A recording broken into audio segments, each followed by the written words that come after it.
Jackie, how does Medicaid work for a single person?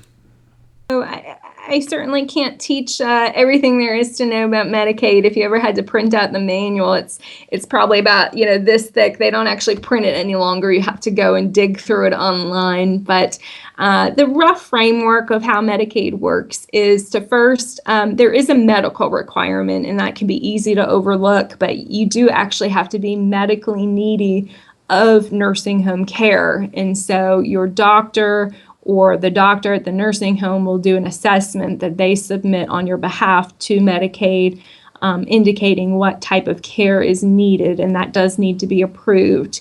On the financial side of things, there are both income and net worth tests that they look at. From an income perspective, there's not a set income cap. We find people will often call us and say, hey, what's the income cap for Medicaid?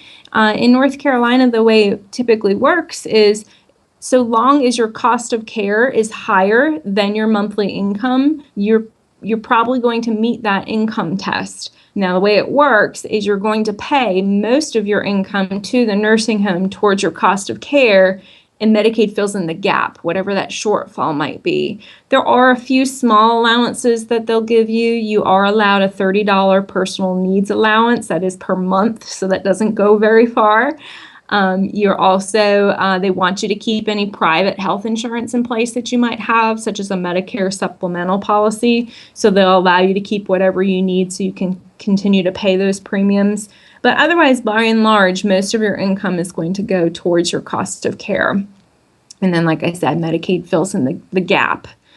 From an asset perspective, if you're a single applicant applying for Medicaid, your savings in the bank in between all of your accounts has to be below $2,000, which is, of course, not very much. There are a few exceptions or things that are not countable. One vehicle is exempt if it is registered and being used to transport you, like maybe to your doctor's appointments, for example.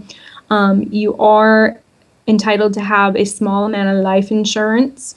You can do irrevocable prepaid funeral arrangements. And then your home is protected, but we always recommend you want to get some legal advice about how to make sure your home stays protected. You can get approved for Medicaid while still owning your home, but there's some nuances to make sure that that home continues to stay protected. And that's just kind of a rough framework of how the program works.